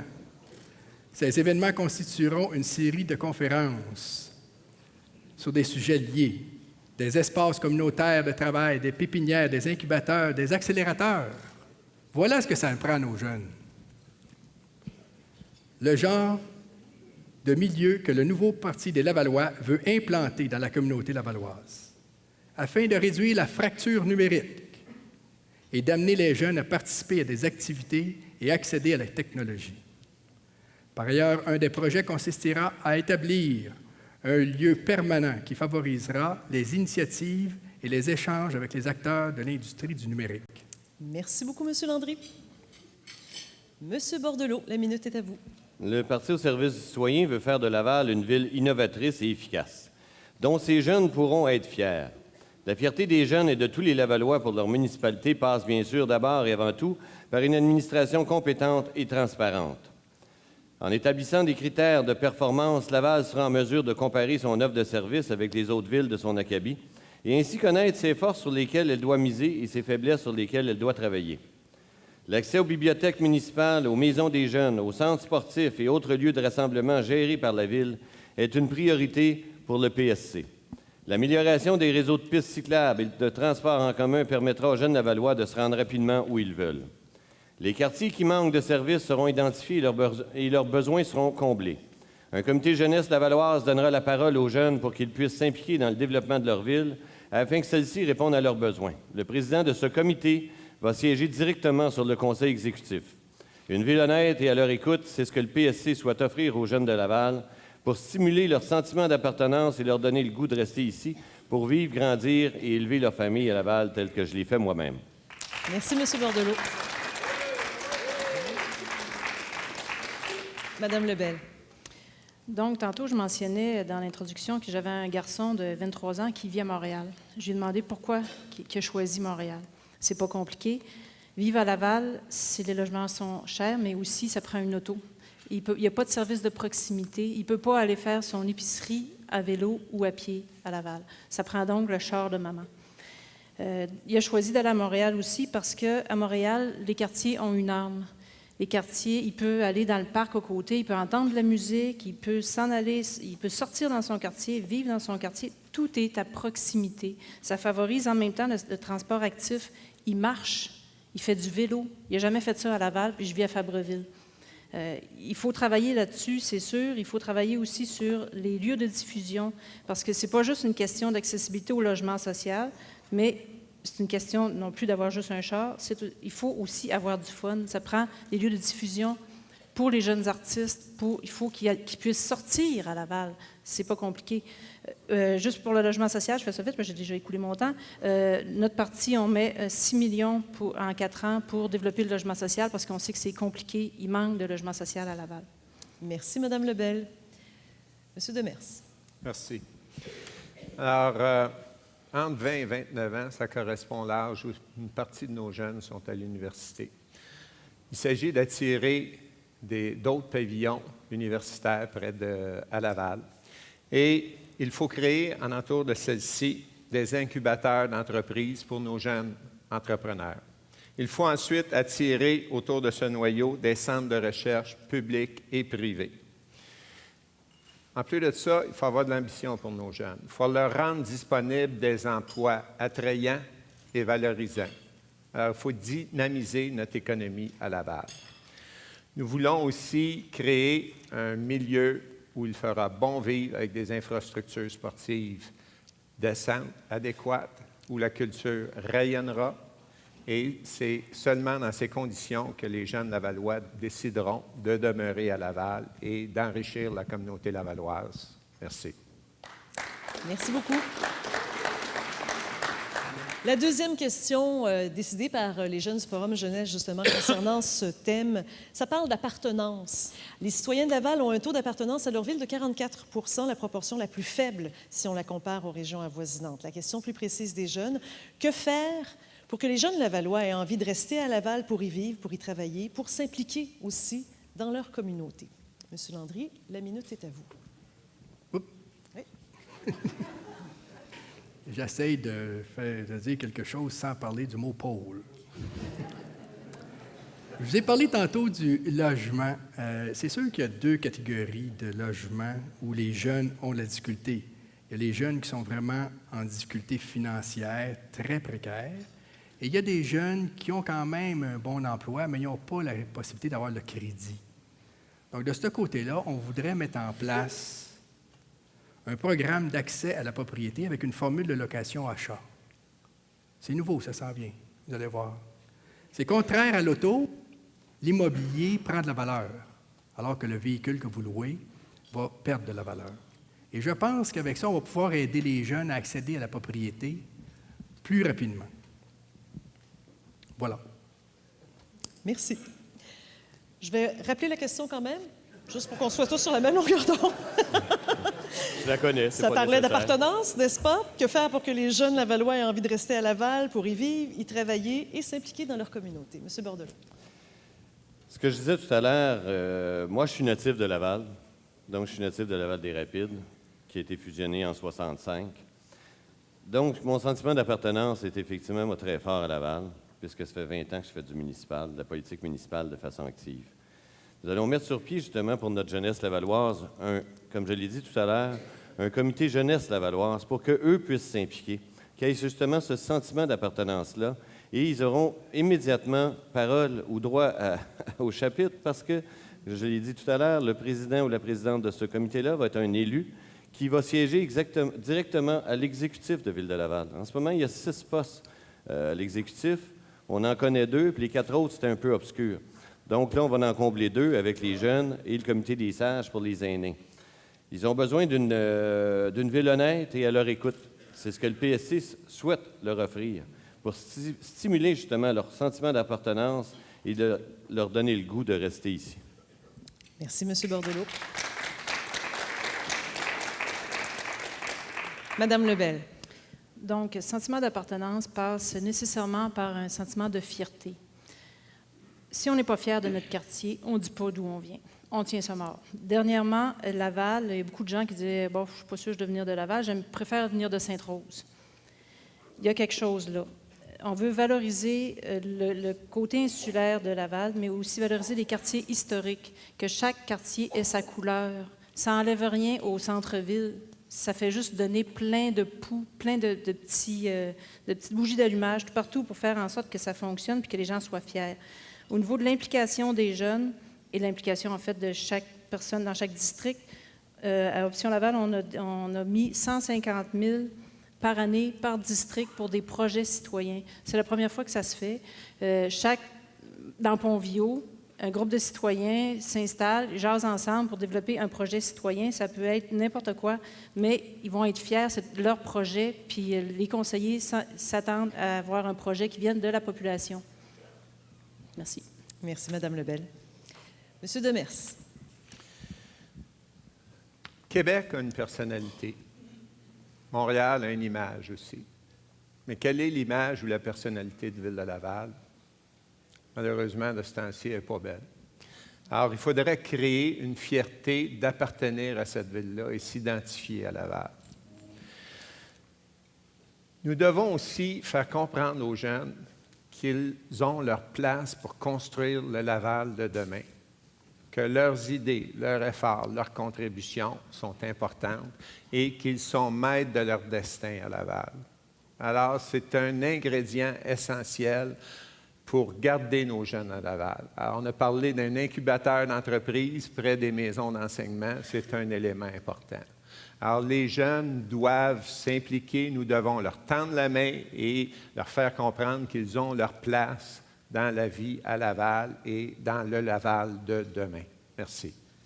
Merci beaucoup. La question provient d'un jeune, encore une fois, pour ce débat.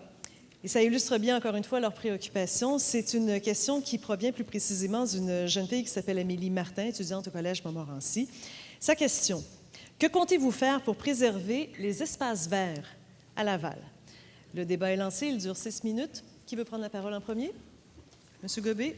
Tout de suite après, ce sera vous, Monsieur Bordelot. Allez-y. Alors, mademoiselle, si vous nous écoutez, c'est une excellente question, tout d'abord. Je tiens à vous dire que c'est d'actualité. Ce qu'il faut faire, ce que nous entendons faire avec Action Laval, et je souhaite que tout le monde partage cette opinion-là. Protéger les espaces verts, il faut d'abord s'en occuper. Deuxièmement, s'en occuper, ça veut dire les acquérir dans certains cas, comme l'archipel, les 3 îles de l'archipel. Nous avons dit que nous participerions au programme d'achat avec la CMM et avec le gouvernement du Québec. Ça va se faire. Il faut protéger les berges. Il faut redonner accès aux citoyens à leurs cours d'eau. Pour ce faire, on a dit qu'on ferait 2 plages à Laval. Il y en avait dans le temps, la rivière était polluée, elles ont fermé. La rivière des Prairies est maintenant dépolluée. Eh bien, même Montréal envisage de le faire. Et nous l'avons annoncé il y a 2 mois et demi, 3 mois déjà, dans notre programme, dans une conférence de presse. Nous allons en réouvrir. Ce qu'il faut faire aussi, c'est les zones inondables. Il faut les protéger.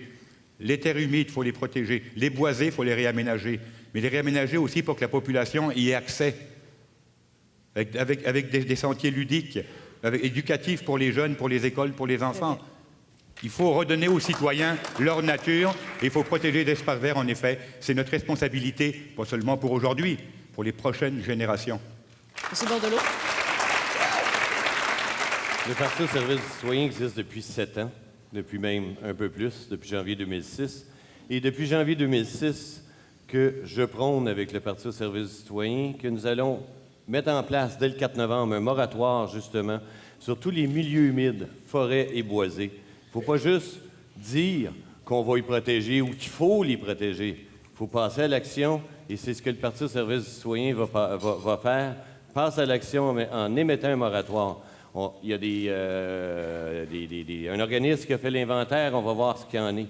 On va participer, nous aussi, on l'a dit à Mme Larochelle, l'instigatrice du débat contre les 3 grandes îles, parce qu'à l'époque, en 2006, Laval aurait dû acheter l'île Saint-Joseph pour 2,6 millions, Laval a préféré, ou l'ancien maire a préféré encourager un ami et acheter un dépotoir pour 1,9 million. Donc, on a perdu ce île-là, mais il n'est pas trop tard. Avec le moratoire, ça va faire en sorte que ça va faire... De toute façon, il ne faut pas oublier le PMAD, qui est le plan métropolitain d'aménagement et de développement du territoire. Il y a une réserve sur les 3 grandes îles jusqu'en 2014, donc et ça fait partie, justement, de la trame verte et bleue. Monsieur Landry. Ce sera suivi de Monsieur Demers. Madame Martin, vous avez raison. C'est une question qui est très, très d'actualité. Comment faire pour protéger les espaces verts? Vous savez que Laval a des grandes décisions à prendre présentement, puisque d'ici 20 ans, 70 000 personnes vont venir rester sur notre île. Nous sommes 411 000 de population et on va atteindre le 500 000 bientôt. Et à chaque fois qu'on bâtit des bungalows sur des terres agricoles, à chaque fois qu'on bâtit 60 bungalows, on mange un arpent de terre agricole.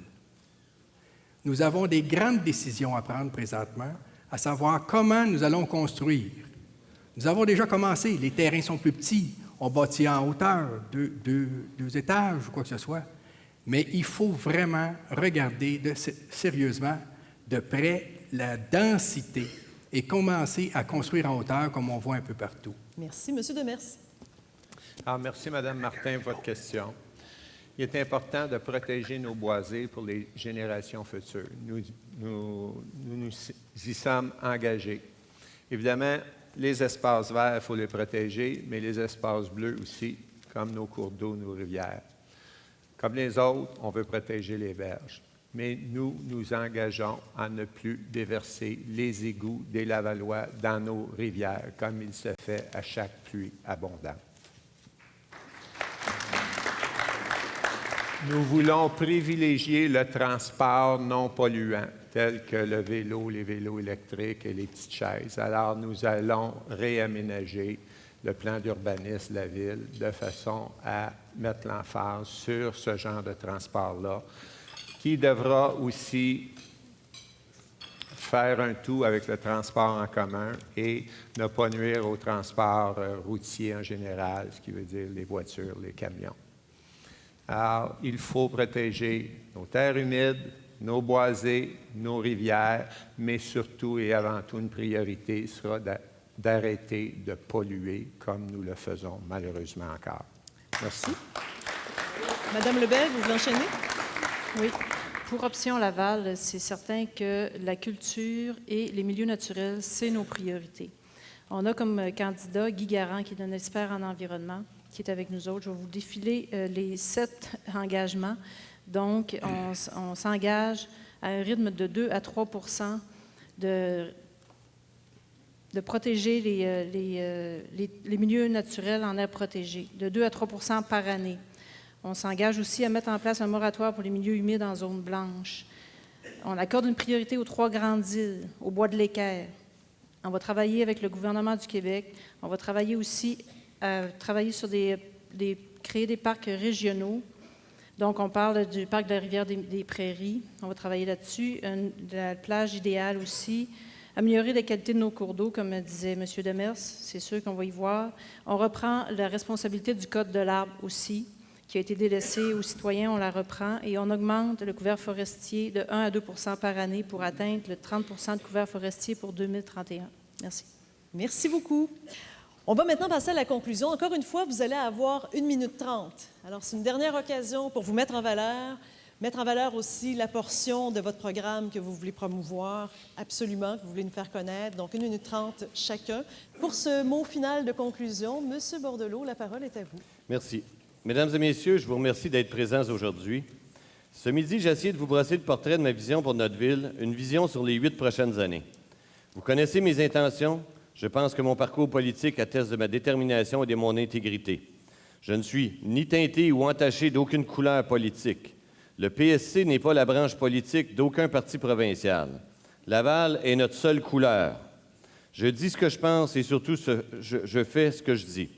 Je ne suis pas un opportuniste ni un pelleteux de nuages. Je suis un père de famille, un homme d'affaires qui prend à cœur le bien-être de sa ville et de ses concitoyens depuis longtemps. Je me suis entouré d'une équipe compétente qui partage mes convictions. Le Parti au service du citoyen vous offre une plateforme électorale de plus de 100 pages avec des engagements concrets et réalisables qui seront mis en branle dès le lendemain des élections, soit le 4 novembre, lorsqu'on va commencer à travailler. Je vous invite bien sûr à consulter notre plateforme sur psclaval.org. Mais laissez-moi vous en résumer quelques phrases. On veut un bureau indépendant comme chien de garde de l'intégrité des élus et des hauts fonctionnaires de Laval. On va donner une voix directement sur le conseil exécutif pour les jeunes et pour les aînés. On veut des conseils de quartier avec une forte implication citoyenne et des pouvoirs décisionnels qui vont nous aider à adapter nos ressources aux besoins locaux. On veut que la ville supporte mieux ses artères commerciales de quartier. On veut que les entreprises aient le goût de s'installer ici, que les Lavallois aient le goût de se partir en affaires ici. On va investir des fonds pour ça. On va aider les entreprises qui veulent être plus éco-efficaces, pas juste parce que c'est bon pour l'environnement, mais aussi parce que c'est bon pour l'économie lavalloise. Le développement durable, ce n'est pas une option, c'est la seule façon d'aller de l'avant. Merci beaucoup.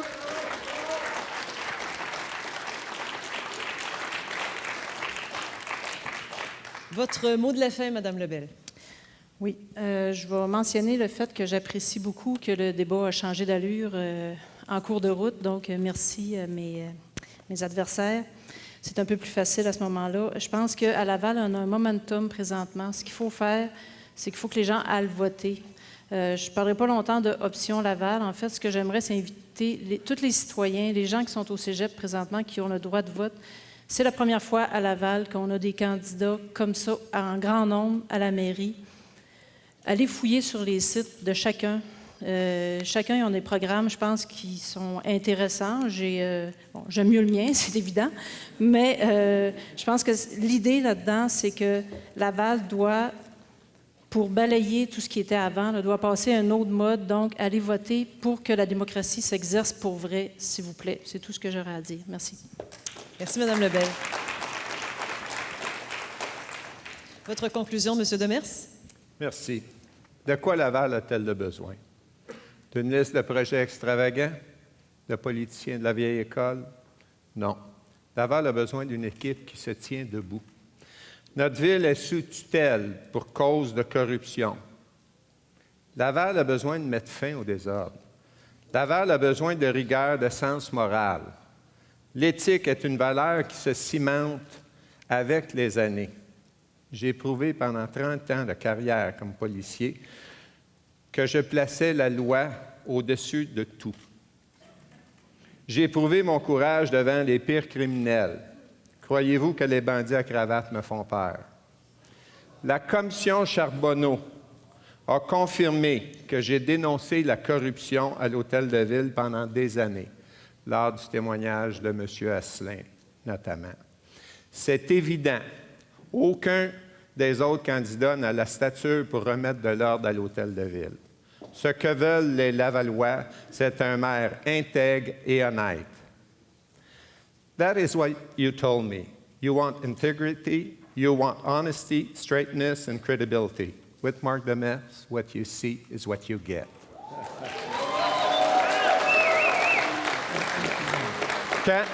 Quand la maison brûle, on appelle les pompiers. Quand les bandits ont pris le contrôle, on appelle la police.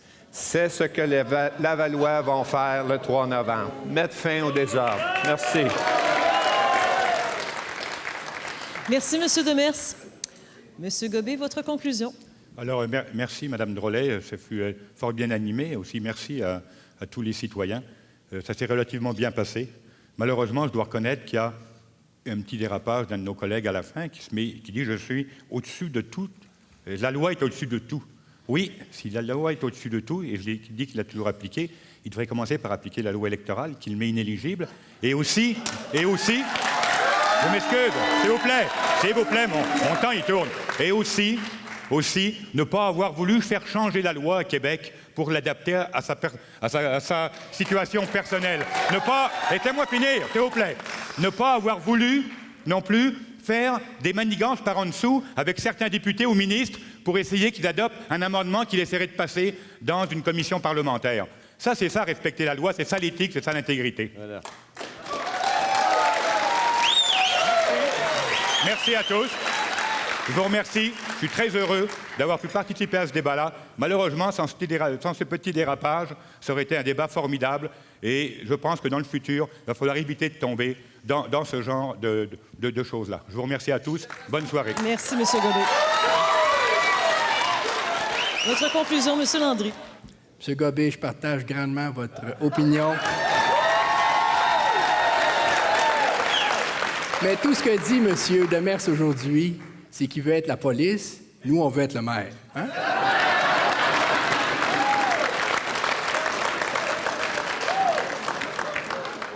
J'espère que je ne suis pas achalé avec mes pôles trop. Le pôle police. Le pôle police. Le pôle police. Pôle police, non. Le police. Mais je vous ai parlé effectivement du e-pôle, de l'enviropôle. Je vous ai parlé de mettre en place un service de premier répondant. Je vous ai parlé de mettre en place un nouveau service d'achat, location-achat pour des immeubles. Voilà, vous m'avez demandé des idées, et je vous en ai présenté des idées.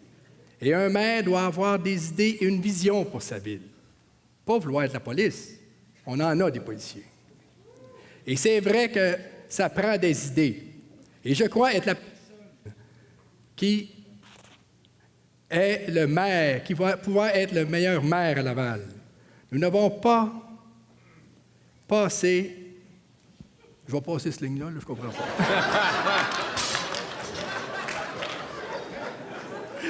Nous n'avons pas parlé aujourd'hui des dossiers cachés de la ville. On a parlé des beaux dossiers. On n'a pas parlé des dossiers de la violence faite aux femmes, le vieillissement de la population, les jeunes ados qui traînent dans la rue, la criminalité, les gangs de rue, ces choses-là. Mais nous sommes au fait de ces dossiers-là. Nous n'en avons pas parlé, mais nous sommes au courant des dossiers. Par ailleurs, actuellement, la municipalité est sous tutelle. Il n'y a plus de directeur général adjoint. Notre greffier nous a mentionné qu'il prenait sa retraite. Il n'y a plus qu'un seul juge à Laval. Vous avez terminé votre avant. idée? Merci. Merci beaucoup. Donc, M. Gobé, M. Landry, M. Bordelot, Mme Lebel, M. Demers, merci à vous tous. Au nom de la Chambre de commerce et d'industrie de Laval et des jeunes du Forum Jeunesse, Mesdames, Messieurs, un gros merci d'avoir été avec nous, d'avoir été si attentifs aussi. Bonne fin de journée et surtout, bien sûr, vous avez voté. Bonne élection, au revoir.